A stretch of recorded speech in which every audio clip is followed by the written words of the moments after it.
चलो बच्चों, चलिए प्रश्न को पढ़ते हैं और समझते हैं। यदि ओ ए सदिश बराबर स्मॉल ए सदिश, ओ बी सदिश बराबर स्मॉल बी सदिश, तो सदिश बी ए सदिश का मान होगा। विकल्प दिए गए हमें ए, बी, सी और डी, और हमें इनमें से सही विकल्प बताना है। प्रश्न को हल करने से पहले हम प्रश्न के लिए मुख्य अवधारणा लिखेंगे, जिसकी सहायता से इस प्रश्न को हल किया जाएगा। तो प्रश्न के लिए अवधारणा मुख्य अवधारणा में हम प्रश्न को किस प्रकार हल करेंगे इस पर चर्चा करने वाले हैं। तो यहाँ पर हम त्रिभुज नियम लगाने वाले हैं, सदिशों का त्रिभुज नियम। सदिशों का त्रिभुज नियम। देखिए, मान लीजिए हमारे पास यहाँ पर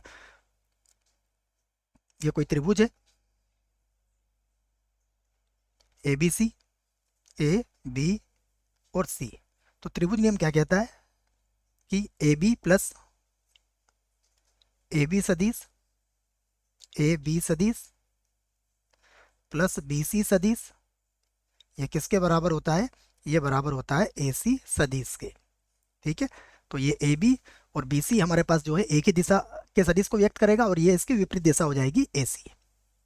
तो इसी नियम के आधार पर हम इस प्रश्न को हल करेंगे। अब हम देखते हैं कि हमें क्या क्या दिया है। तो मैं यहाँ लिख देता हूँ कि हमें क्या क्या दिया है। सबसे पहले दिया है ओ ए सदिश। तो ओ ए सदिश किसके बराबर है? स्मॉल ए सदिश के। ओ बी सदिश ये बराबर है स्मॉल बी सदिश के। हमें निकालना है बी ए सदिश। तो बी ए सदिश, तो त्रिभुज नियम से क्या हो जाएगा? ये हो जाएगा ओ ए सदिश माइनस ओ बी सदिश।